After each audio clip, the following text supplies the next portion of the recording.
Queridos amigos, sean todos bienvenidos a otro emocionante episodio de su programa La Voz del Tribunal Constitucional. Hoy desde la provincia Santiago de los Caballeros, donde el Tribunal Constitucional de nuestro país realizó la primera jornada constitucional Ulises Francisco Espaillat.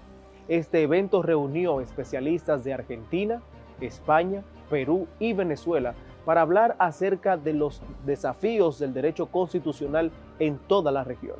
Vamos a iniciar este programa de inmediato con las palabras de apertura a cargo del magistrado presidente del Tribunal Constitucional, Dr. Milton Ray Guevara, durante este magno evento. Adelante. Les ofrezco la más cordial bienvenida a esta primera jornada constitucional Ulises Francisco Espaillat, que tiene como sede a la Pontificia Universidad Católica Madre y Maestra. Nuestro reconocimiento al Padre Rector Cecilio García por todo el apoyo que nos ha brindado para hacer realidad esta hermosa cita del constitucionalismo. Desde que llegó a la rectoría de la Pontificia Universidad Católica Madre y Maestra, ha cultivado pues el deseo de unir voluntades para hacer crecer siempre esta alta casa de estudios que tan buenos servicios ha rendido con unos 90.000 graduandos al pueblo dominicano. Esta ciudad corazón, hidalga y señorial, tiene merecidos lauros que le hacen acreedora de recibir un evento que honra a un ilustre santiaguero, Ulises Francisco Espaillat, presidente de la República, patriota y civilista, quien decía, cito, así como la juventud tiene sus ilusiones, así suele tenerlas también la vejez. Y las mías consisten en creer que podemos esperar mucho de nuestros compatriotas. Si las clases directoras de la sociedad toman sobre sí el empeño de predicar las sanas doctrinas y con preferencia a todas ellas la que recomienda fiel observancia del pacto fundamental, es decir, de la Constitución. Santiago está íntimamente ligada a la génesis del Tribunal Constitucional. Todos sabemos que la Constitución Liberal de Moca del 19 de febrero de 1858, presidida por Benigno Filomeno Rojas, santiaguense, estuvo marcada por el liberalismo de Espaillat, miembro de la comisión redactora del proyecto, al igual que Pedro Francisco Bonó.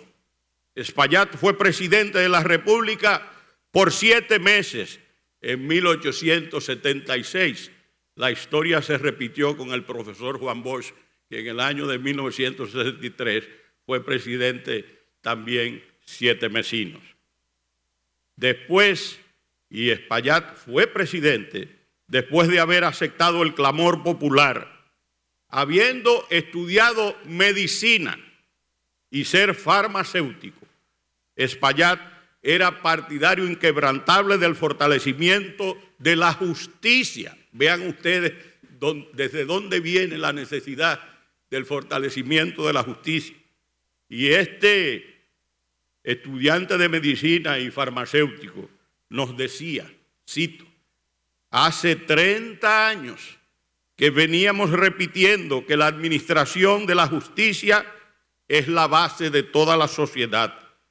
Ya nuestro pueblo se sabe eso de memoria y hasta creo que le ha sucedido lo que al herrero de Pamplona, que a fuerza de trabajar el oficio lo olvidó.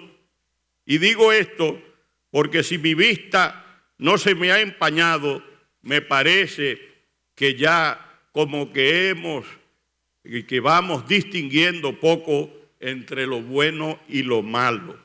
También se ha agregado que no tenemos personal para formar tribunales. Eso decía este farmacéutico y hombre estudioso de la medicina.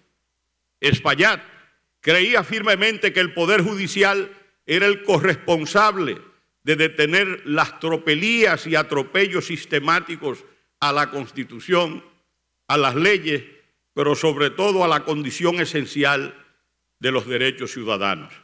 Cito: la buena administración de justicia ha sido siempre considerada como la base fundamental de todas las sociedades, aún en las primitivas, el elemento de orden por excelencia, el medio más propio para ir restableciendo en nuestro país el principio de autoridad, casi reducido ya a una vana sombra, y el presente más precioso, en una palabra, que el gobierno podría hacer a los pueblos.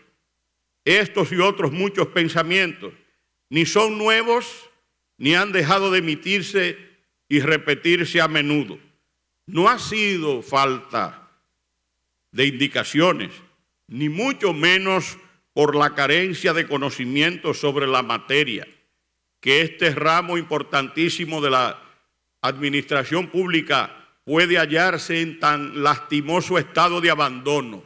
Otras razones deben haber habido para ello, y dejando a un lado la no poco poderosa de que las continuas revueltas que ha experimentado el país han traído periódicamente el escenario de la política infinidad de personajes que bien habrían merecido que la justicia les hubiere arreglado las cuentas. Termino la cita. Él fue firme en la defensa de lo imperioso que era contar con una verdadera justicia. Por ello expreso, y cito: es más que una aspiración, es una verdadera sed, es una necesidad, es un vacío y aspiración que no se ve realizar, sed que no se ha pensado en extinguir, necesidad que no se ha soñado en satisfacer, vacío que quizás estemos aún lejos de llegar. Esa aspiración es la de ver y sentir una buena administración de justicia. Esta sed expresa el sentimiento que experimentan los seres organizados en lo físico, igual en todo al sentimiento moral que experimentan las sociedades en casos dados. Esa necesidad es el termómetro por el cual medimos el grado de utilidad de la patria en la estabilidad y progreso de las sociedades. Y ese vacío es indicio de que una sociedad justa, sin jueces, es una sociedad que se pudre, por más que se quiera ocultar por medio de los bálsamos y de los aromas. Es una sociedad que se va hundiendo por más que lo queramos ocultar. Y ese vacío es el presentimiento que se observa siempre en toda sociedad que principia a desmoronarse. Termino la cita. El Santiago de Ulises Francisco Espaillat es el mismo desde el cual salió una delegación de juristas de la entonces Facultad de Derecho de la Ucamaima hacia Higüey. Era un simposio de derechos humanos auspiciado por la Comisión Justicia y Paz del Episcopado Dominicano y por el Obispado de Higüey, que a la sazón estaba dirigido por Monseñor Juan Félix Pepén. Se planteó entonces la necesidad de crear un tribunal de garantías constitucionales. La propuesta fue presentada por este servidor y fue motivada por el decano de la facultad, licenciado Ramón García Gómez, nuestro querido huacal ido a destiempo. Completaban la delegación los profesores Juan Jorge García, que está vivo, Flavio Darío Espinal Huet, el padre de Flavio Darío Espinal Jacobo, el profesor Juan Guillermo Franco, que está vivo, y la misma fue presidida por Monseñor Agripino Núñez Collado, rector de nuestra universidad. La junta de directores estaba representada por don Gianni Vicini. El 15 de octubre de 1971, otro santiaguero muy distinguido, el expresidente Rafael Filiberto Bonelli, en carta dirigida al presidente Joaquín Balaguer, expresaba, cito: se hace imperioso estudiar la posibilidad de instituir un tribunal de garantías constitucionales, entre cuyas atribuciones, que pueden ser muy amplias, debería figurar la de juzgar en forma sumaria cualquier violación contra la ley sustantiva del Estado y particularmente contra la vigencia activa de los derechos inherentes a la persona humana. El expresidente Bonelli defendió la opinión justificada de los jueces disidentes y su publicación, los votos disidentes, su publicación íntegra en la prensa nacional. La contribución de Santiago siguió creciendo cuando en 1976 el doctor Salvador Jorge Blanco escribió varios artículos de opinión reclamando la creación del Tribunal de Garantías Constitucionales. Siendo senador por el Distrito Nacional en 1978, presentó un proyecto de ley para su creación y el 16 de agosto de 1982, al juramentarse como presidente de la República, presentó un proyecto de reforma constitucional proponiendo la creación de un Tribunal de Garantías Constitucionales. Era su consultor jurídico el eminente jurista Emmanuel Esquea Guerrero. Este órgano, Tribunal de Garantías Constitucionales, penetró nuestra doctrina jurídica en razón de que en España fue instaurado durante la Segunda República en la Constitución del 9 de diciembre del año de 1931. Pero Santiago aporta aún más a la justicia constitucional, ya que Monseñor Agripino Núñez Collado, rector de la Madre y Maestra, desempeñó un papel destacadísimo en el proceso de consulta popular y en todo lo relativo a la preparación del proyecto de reforma constitucional elaborado por la comisión de 13 juristas que designó el expresidente doctor Leonel Fernández. Santiago es Santiago, la ciudad corazón. Cuando pensamos en la celebración de este evento, mi querido amigo maestro Eduardo Jorge Prats me sugirió que lo dedicase a la memoria de Ulises Francisco Espaillat al celebrarse en este año el 200 aniversario de su natalicio y a quien se les recuerda mucho aquí en Santiago por la existencia del Liceo UFE. Termino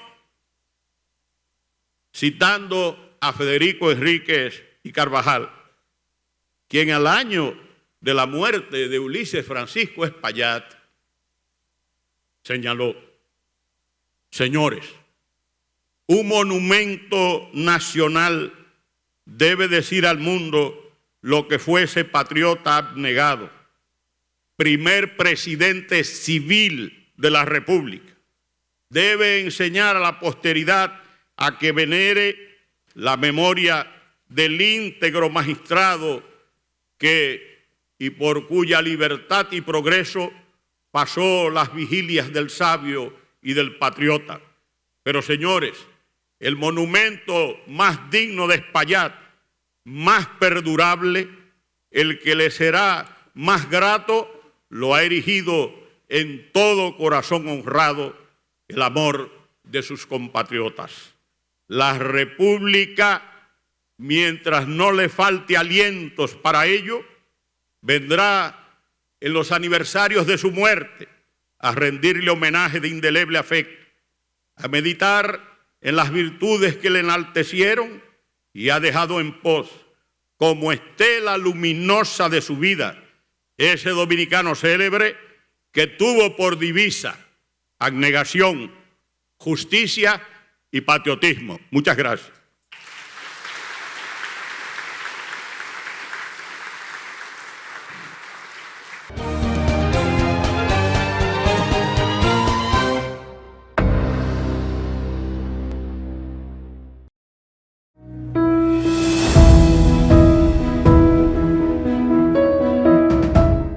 La creación de una conciencia constitucional en la ciudadanía a partir de la majestad suprema de la Constitución es sin duda el recuerdo más digno que puede hacerse a la memoria de su tan abnegado cultor.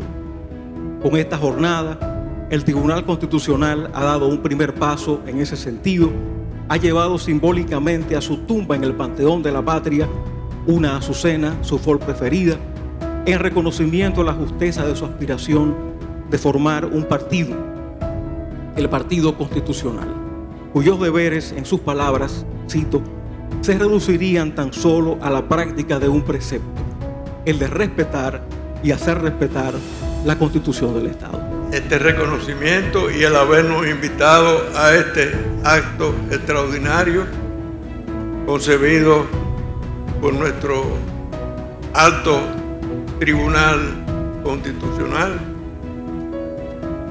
en la sede de esta madre de todos, la Universidad Católica, madre y maestra. Quiero de manera especial dar las gracias por las semblanzas que se han hecho de nuestro ascendiente ilustre.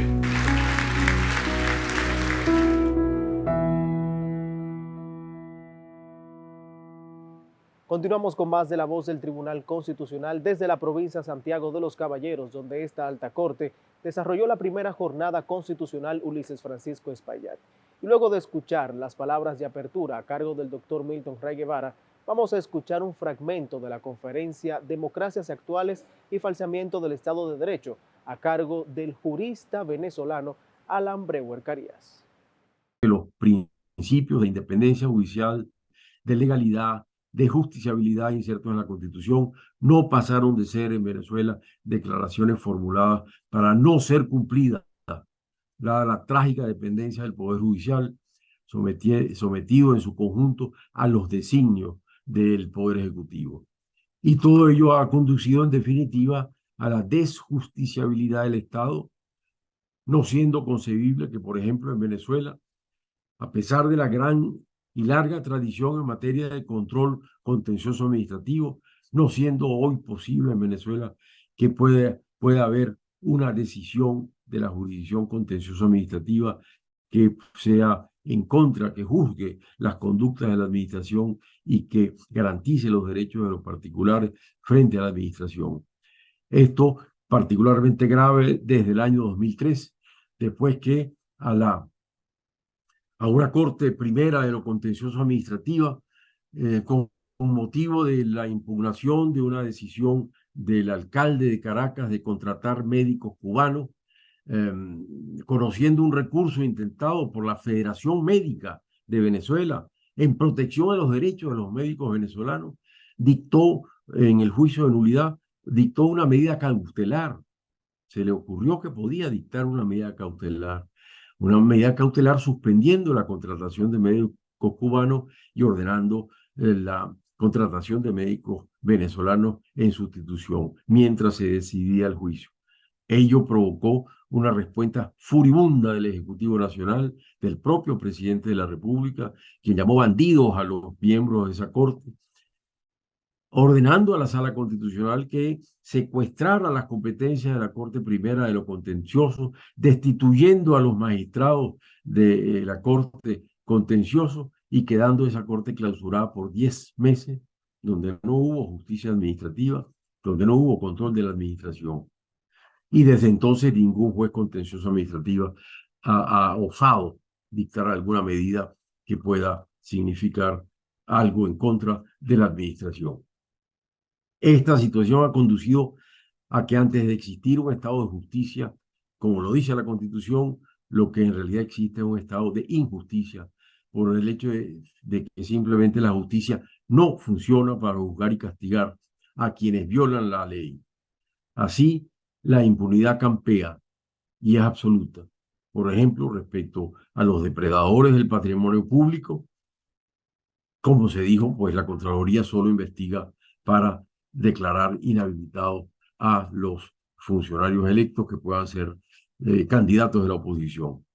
La impunidad también es el signo de la injusticia en materia de delitos comunes en un país como Venezuela, que lamentablemente hoy también tiene otro récord mundial de violencia y crímenes callejeros. siendo considerado desde el 2014 como el país más inseguro del mundo y capital como una ciudad peligrosa, pero donde los crímenes no se persiguen y quedan impunes. Ese es el Ministerio Público que tenemos.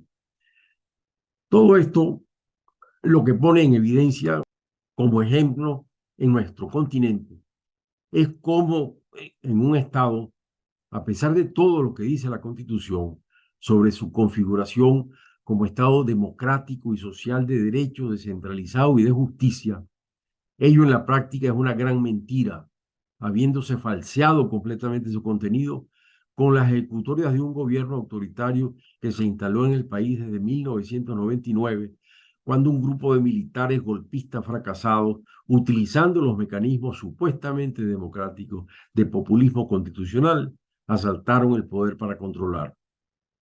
Desde entonces, y a la vista de todos, se comenzó a producir el falseamiento de todos los elementos y principios esenciales del Estado de Derecho, así como de todos los elementos y componentes esenciales de la democracia como régimen político, tal como lo definió casi coetáneamente la Carta Democrática Interamericana de 2001.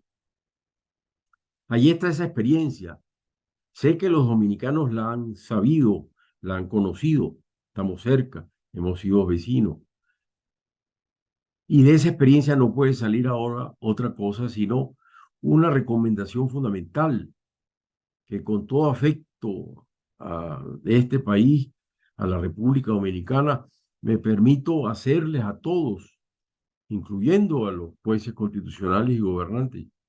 Y es que, por favor, cuiden de su Constitución, cuiden de la autonomía e independencia de los jueces, cuiden los mecanismos de control, cuiden el sometimiento de todos a la Constitución y a la ley, cuiden el goce de los derechos fundamentales, cuiden, en fin, su democracia y el Estado de Derecho.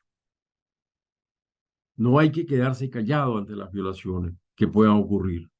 No olviden que hay siempre más de uno acechando a la vuelta de la esquina para acabar con todo ello, utilizando, deformándolo, los propios instrumentos de la democracia.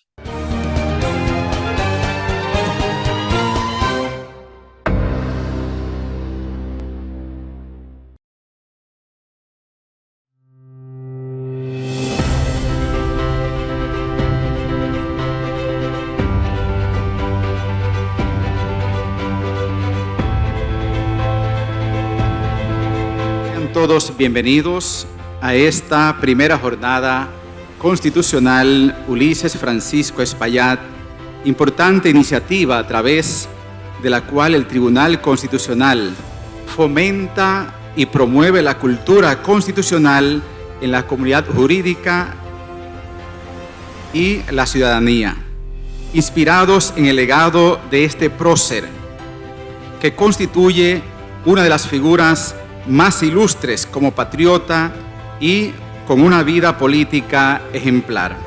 Santiago es Santiago, la ciudad corazón.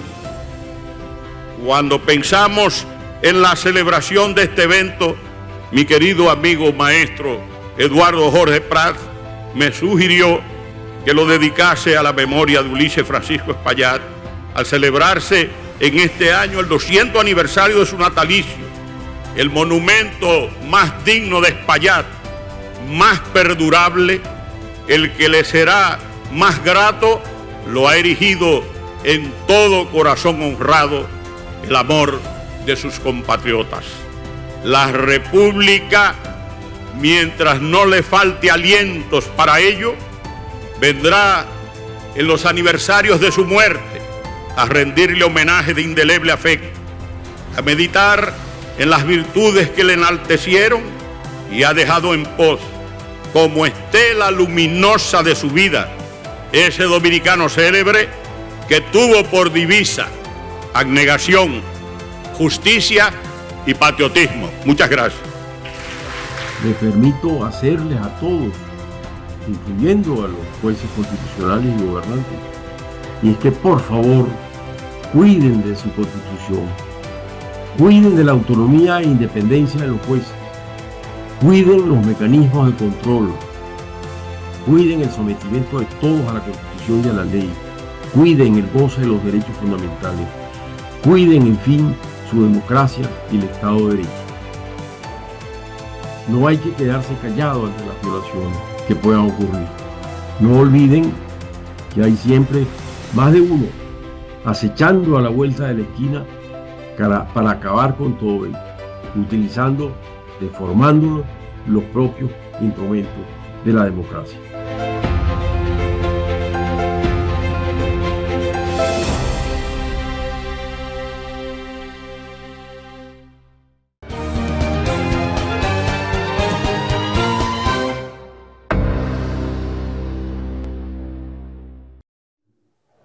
Muchas gracias por continuar con nosotros en La Voz del Tribunal Constitucional.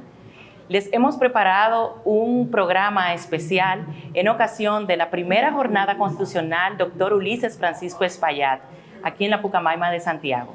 En esta ocasión se encuentra con nosotros el doctor José Luis García, catedrático de Derecho Constitucional de la Universidad de Castilla-La Mancha, quien nos ha traído una ponencia muy interesante titulada Los partidos políticos como articuladores de los intereses sociales en la democracia electoral liberal y representativa. Bienvenido, doctor. Muchas gracias.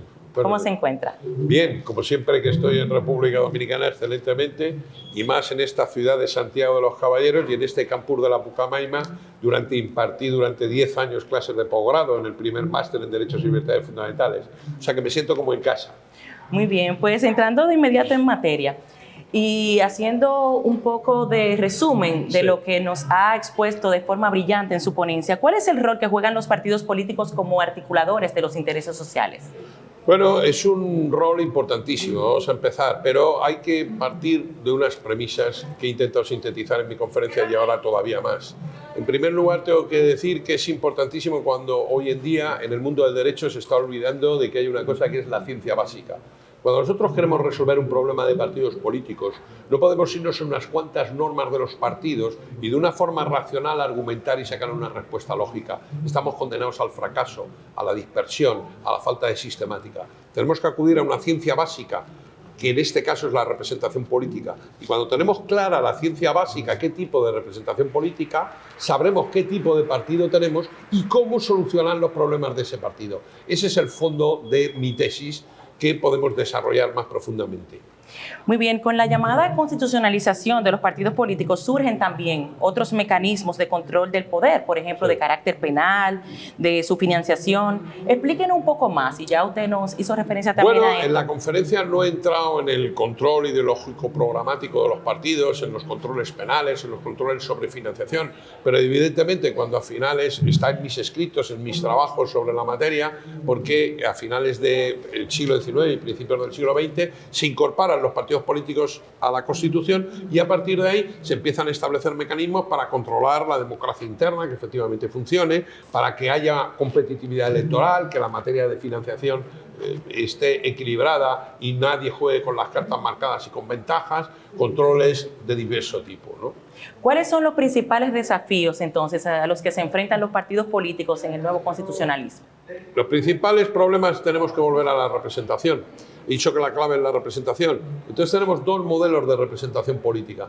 Tenemos un modelo liberal, que era el propio que había en Europa en el siglo XIX y que tiene actualmente Estados Unidos, y que es de una coherencia, de una sistemática y de una pureza tremenda. ¿Y en qué se caracteriza ese modelo? Pues ese modelo se caracteriza en que no hay vinculación jurídica entre el representante y el representado. El representante gestiona a lo mejor que él entiende los intereses de sus votantes, de sus representados, y los electores tienen que confiar en lo que haga el representante y la única sanción es que a los 4 años no lo reelijan. No hay vinculación entre el partido político, no tiene un férreo programa, no quiere transformar la sociedad porque cree, como propiamente de un Estado liberal, que el orden social es justo. Y entonces, por tanto, hay una desvinculación completa entre el partido político, el caucus o grupos parlamentarios y el Ejecutivo. Y efectivamente puede controlar el Parlamento al Ejecutivo. Ese es un modelo. ¿Y cómo se interviene en ese modelo la sociedad? Pues con el parlamentario. El parlamentario defiende los intereses de los lobbies que lo apoyan y de los grupos de interés que él quiere defender. Ese modelo no es el europeo. En Europa, a finales del 19, principios del 20, con la constitucionalización de los partidos políticos, se adoptó la democracia representativa de partidos. Y entonces ahí hay un doble vínculo. Nuestro representante en realidad es el partido político. Y el partido político, si queremos, cumple o no cumple, confiamos en que nuestro representante haga lo que lo pedimos, y si no cumple, no lo reelegimos. Pero hay otro vínculo más, el del parlamentario con el partido político. Y el parlamentario está obligado a seguir las instrucciones y aplicar el programa del partido. Pero para que la sociedad pueda funcionar adecuadamente y las millones de voluntades populares se transformen en una única, necesitamos que haya democracia interna. Porque ¿qué ocurre? En la sociedad actual cada uno tiene su propia idea, su propia opinión, y tenemos que transformar millones de voluntades en una única voluntad estatal. ¿Cómo lo hacemos? Mediante un proceso de síntesis democrática progresivo. ¿Cómo se empiezan a sintetizar las millones de voluntades? Pues afiliándome a un partido político o creando un partido político nuevo si no me gustan los que hay. Entonces pasamos de que hay millones de voluntades a tener 50 o 60 partidos políticos. Ya hemos sintetizado de millones de voluntades a 60. Segundo paso en la síntesis, cuando se convocan elecciones, los 60 partidos solo acceden al Parlamento 2, 3, 4, 5, 10 partidos. Hemos sintetizado las millones de voluntades en 10 partidos. Y ya por fin en el Parlamento se produce la última síntesis, la final, ya sea por consenso o por el principio de la mayoría y la minoría, esas 10 voluntades se transforman en una única sola. Eso es el proceso de síntesis democrático, y ahí, como ve usted, en esa democracia representativa de partidos, la figura clave es el partido. Y es clave que haya democracia interna para que los ciudadanos puedan afiliarse al partido, puedan elaborar el programa del partido y puedan elegir a sus candidatos. Y luego que esos candidatos en el Parlamento, en la bancada parlamentaria, se encarguen de transmitir esas voluntades. ¿De qué forma la justicia constitucional sirve también como mecanismo de control para el sistema de partidos? Es básico. Yo siempre he defendido que haya un control judicial sobre la vida interna de los partidos. En los años 90 mis opiniones caían en saco roto. Afortunadamente hoy he visto que, por ejemplo, en República Dominicana tenemos el Tribunal Superior Electoral que está garantizando la democracia interna de los partidos. El Tribunal Federal Electoral del Poder en México, Tribunal Electoral Federal del Poder en México, el Jurado Nacional de Elecciones en Perú, y en España, tribunales constitucionales como el español pueden hacerlo. ¿Cómo? Bueno, el artículo 6 de la Constitución española dice que el partido es un instrumento fundamental de participación política. Y el artículo 23, al configurar el derecho fundamental a la participación política, dice que los ciudadanos pueden participar directamente. Entonces yo defiendo una conexión entre ambos artículos, lo cual quiere decir que un ciudadano puede participar activamente en política utilizando el partido. ¿Y cómo participa? A través de unos derechos que le da la ley de partidos políticos. Entonces, como esos derechos que le da la ley de partidos políticos están dentro de un derecho fundamental que es de configuración legal, eso permite acudir al amparo para defender los derechos del militante, con lo cual el Tribunal Constitucional puede garantizar la democracia y la vida interna del partido político.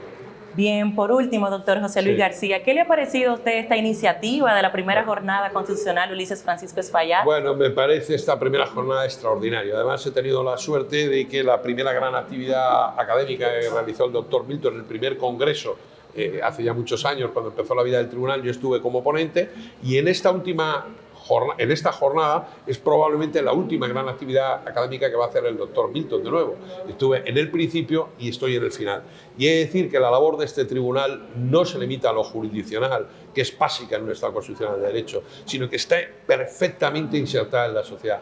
Jornadas como esta y los congresos contribuyen al prestigio internacional del Tribunal Constitucional Dominicano, que todo el mundo sabe que no se limita a una actividad jurisdiccional, sino que realiza una actividad académica. Estas ponencias se van a publicar en libros que los estudiosos y los científicos van a continuar leyendo. Entonces es una actividad primordial y extraordinaria de la que me siento muy honrado en poder participar. Por igual, nosotros nos sentimos honrados con su presencia, le agradecemos habernos acompañado y habernos permitido, ¿verdad?, tener esta conversación con usted. Muchísimas gracias a ustedes, siempre a su servicio. Gracias. No se muevan, continúen con nosotros, pues tras la pausa seguimos con más de La Voz del Tribunal Constitucional.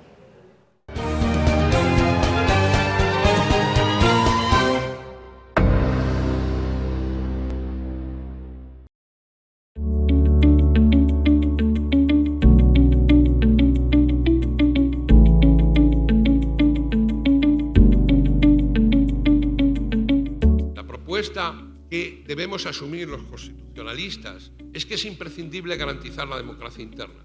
Y esto no es tan complicado, porque el derecho de participación política reconocida en la mayoría de ordenamientos constitucionales, ese derecho fundamental a la participación política, tiene una forma principal de ser ejecutado, ¿Cuál es esa fórmula principal? A través de representantes, democracia representativa. Pero también hay institutos de democracia directa. Y olvidan algunos constitucionalistas que entre la democracia directa, la principal es utilizar instrumentalmente el partido político para incrementar el grado de participación política de aquellos ciudadanos que no quieren dejar en manos de sus representantes las decisiones, sino que quieren intervenir decisivamente en política. Y como todos no pueden acceder a cargos públicos, esa vocación de participación en la esfera pública la pueden desarrollar a través del partido político siempre que tuviera democracia interna.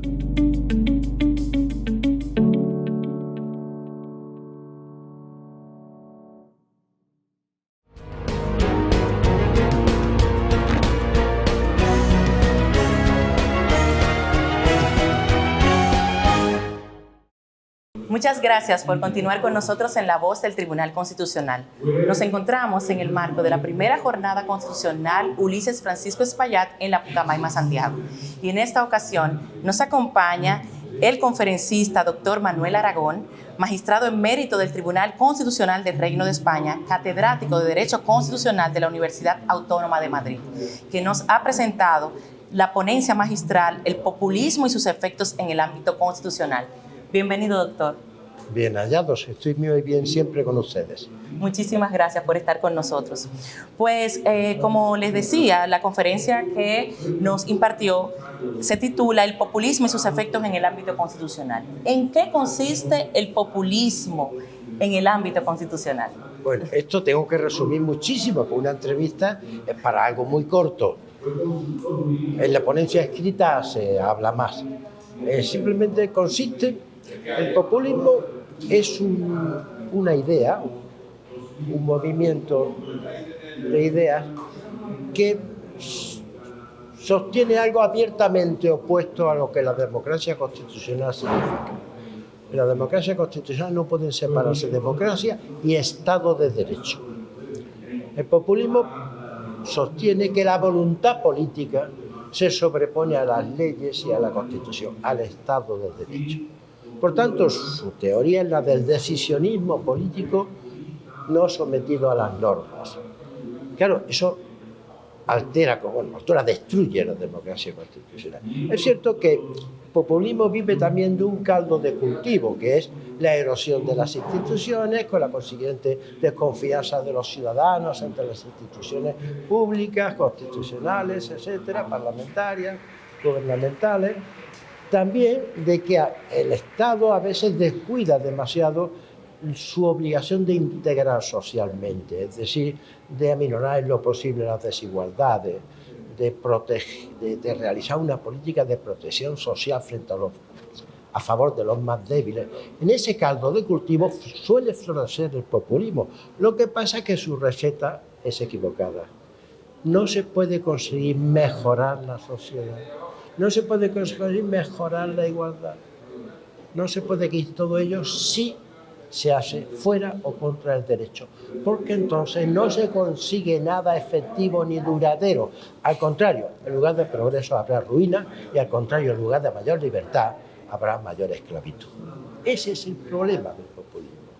Ahora, eso el derecho constitucional tiene que saberlo y hacer frente a ello reafirmando sus principios, reafirmando sus objetivos, reafirmando la capacidad de las instituciones de cumplir bien con sus cometidos y reafirmando teóricamente sus principios fundamentales, que son, resumidamente, no hay más constitución que la constitución democrática y no hay más democracia que la democracia jurídicamente garantizada por la Constitución, eso es, la democracia constitucional, que limita el poder del Estado e incluso de las mayorías parlamentarias para que los derechos fundamentales, las estructuras básicas del Estado, la democracia misma, se mantengan y no puedan ser pervertidas por la acción de los poderes constituidos. Esa es la... ¿Cómo la jurisprudencia constitucional, el precedente constitucional ha tratado de dar solución a este tema del populismo? Miren, en primer lugar, lo del precedente constitucional. Yo creo que a veces no se manejan bien los términos. Digo, los términos por juristas, constitucionalistas. Precedente es una cosa del mundo jurisdiccional anglosajón. se puede trasladar a otros sistemas europeos y iberoamericanos, pero con mucho cuidado, porque aquí el precedente lo que significa no es que determinados casos vinculen, lo que significa es que todos los poderes públicos, incluidos los poderes judiciales, están vinculados por las decisiones, por la doctrina derivada de las sentencias emanadas por el Tribunal Constitucional. Todas crean precedente en ese sentido, todas tienen efectos vinculantes. Lo que pasa es que el propio tribunal puede cambiar con el tiempo esa interpretación.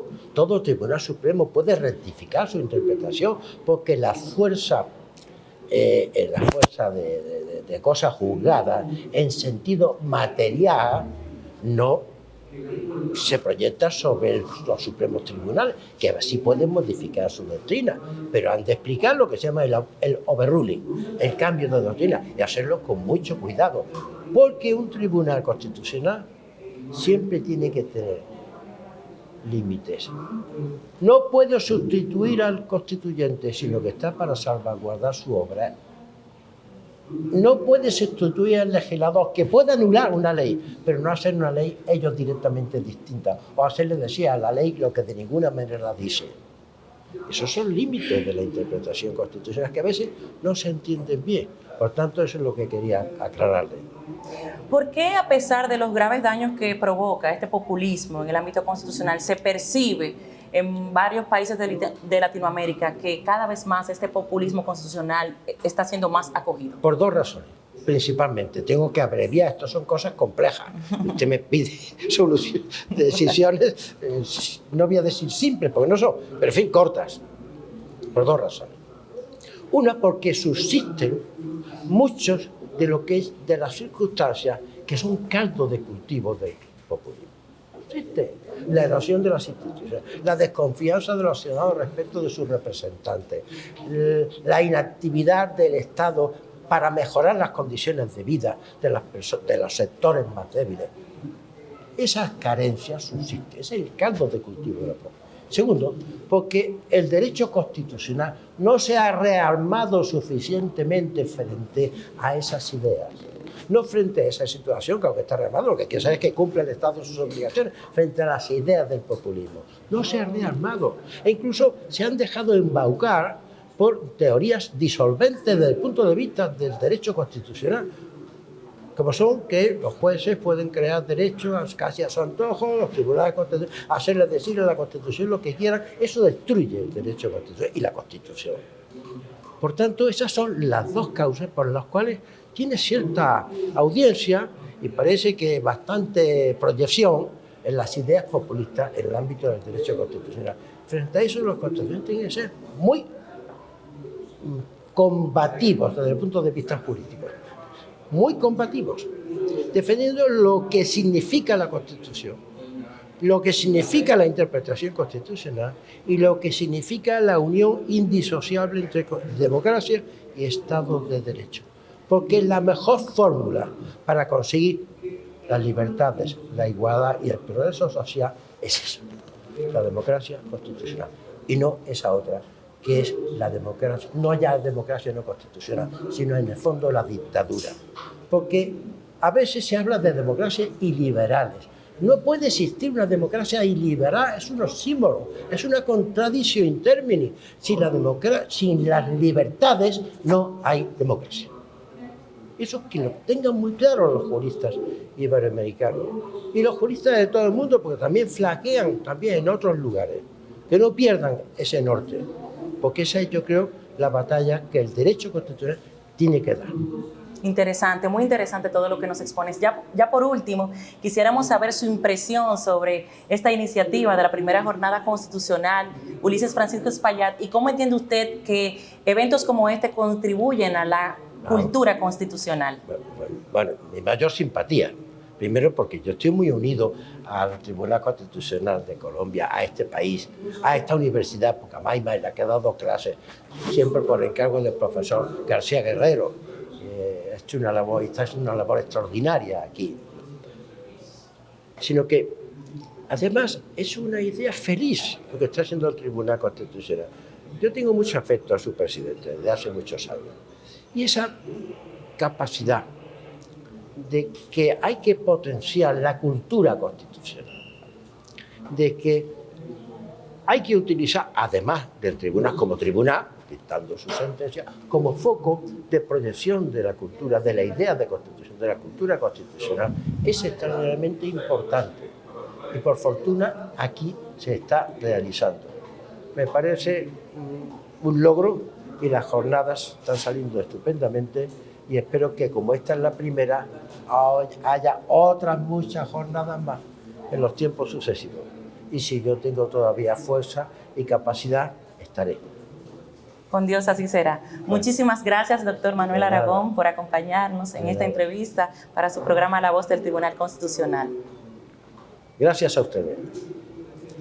Estuvo con nosotros el doctor Manuel Aragón, magistrado emérito del Tribunal Constitucional del Reino de España. No se muevan, quédense con nosotros, que tras la pausa seguimos con más de La Voz del Tribunal Constitucional.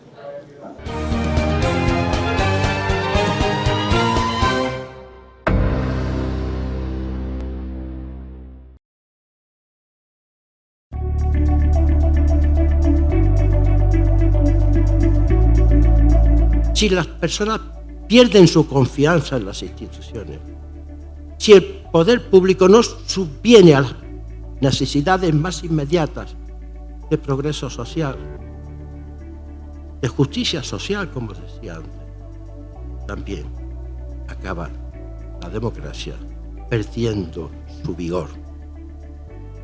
Necesita ese riego constante. Por eso, no entro ahora, tan importante es la educación cívica y el magisterio de ejemplaridad por término medio de los poderes públicos y las instituciones. Porque en último extremo, como decía Jelinek, la garantía de la Constitución más fuerte es la garantía social de la Constitución. Y la garantía social de la Constitución necesita de ciudadanos despiertos.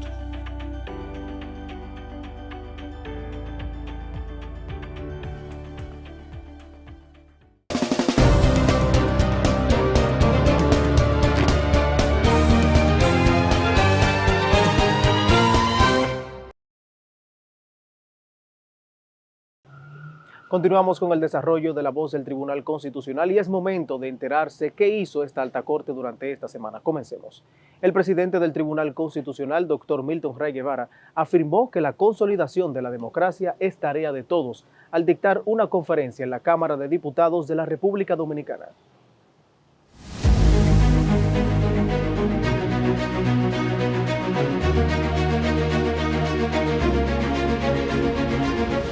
Magistrado Ray Guevara, el primer presidente de este tribunal y que como fundador le tocó la honrosa tarea de armar todo el andamiaje para la justicia constitucional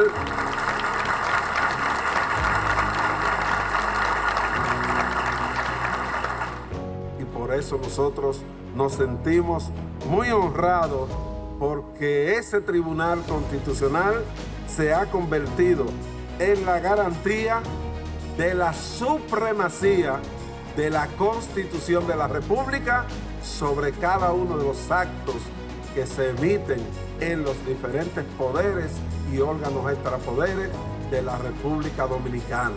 Gracias, don Milton, por haber logrado colocar a este tribunal en ese importante sitial. A los diputados les digo, cuiden de la Cámara de Diputados. Velen por la salvaguarda del Congreso y defiendan la democracia que disfrutamos, con sus limitaciones e imperfecciones, pero que la democracia nuestra se constituye en ejemplo en Iberoamérica cuando uno ve lo que está pasando, los asomos de autoritarismo y el abandono de las prácticas del Estado de Derecho. Pero sobre todo,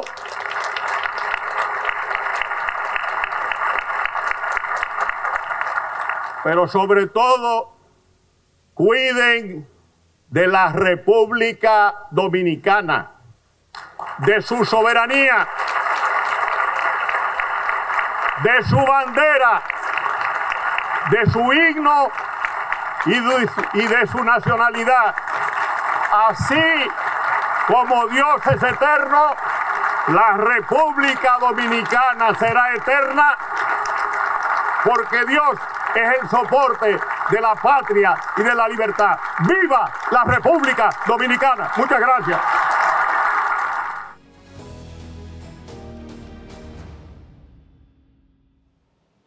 Durante esta conferencia, Constitución, Democracia, Congreso, Rendición de Cuentas y Control del Poder, el doctor Milton Ray Guevara instó a los diputados a velar por la Constitución.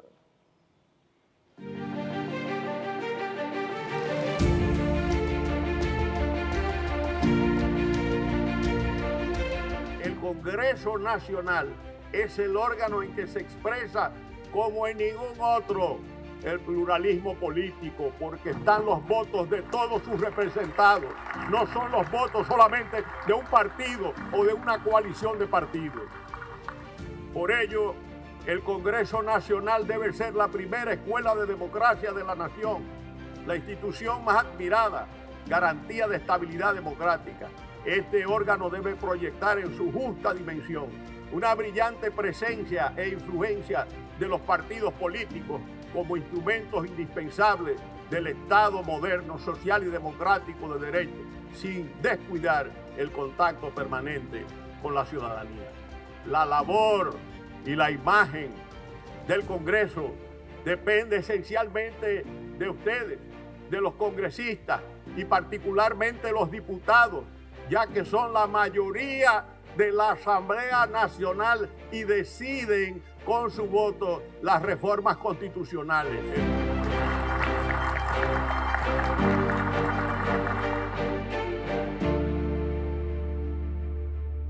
Cambiamos de tema, y es que durante la celebración de la primera jornada constitucional Ulises Francisco Espaillat, el Tribunal Constitucional de la República Dominicana y el Tribunal Constitucional del Perú firmaron un acuerdo de colaboración.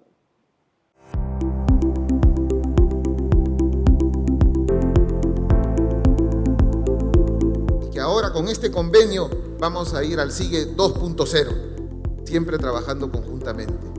Y también con los directores del Centro de Estudios Constitucionales, el doctor Eto, el doctor Helder Domínguez y el magistrado Landa, que también fue presidente en una etapa y que como académico también ha tenido un gran contacto con República Dominicana. Yo solo quiero demostrar que la cooperación sur-sur entre nuestros tribunales constitucionales, que también tenemos los mismos problemas, las mismas carencias, pero siempre la esperanza de la lucha por la Constitución y los derechos humanos con nuestro gran Tribunal Constitucional Español, del que nosotros también bebimos de su amplia y notable jurisprudencia. Solo quiero decir que es una mañana de hermandad constitucional y nuevamente los lazos de amistad, de cariño y de amor entre el Tribunal Constitucional peruano y el Tribunal Constitucional de República Dominicana. Muchas gracias.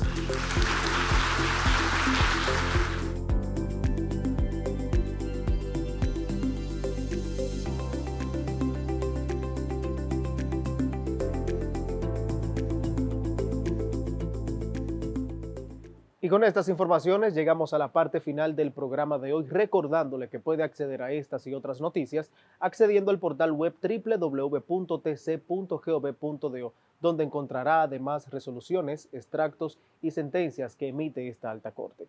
Nosotros nos reencontramos la próxima semana, donde juntos seguiremos explorando este maravilloso camino del derecho constitucional que nos llevará a tener la anhelada cultura constitucional. Hasta entonces.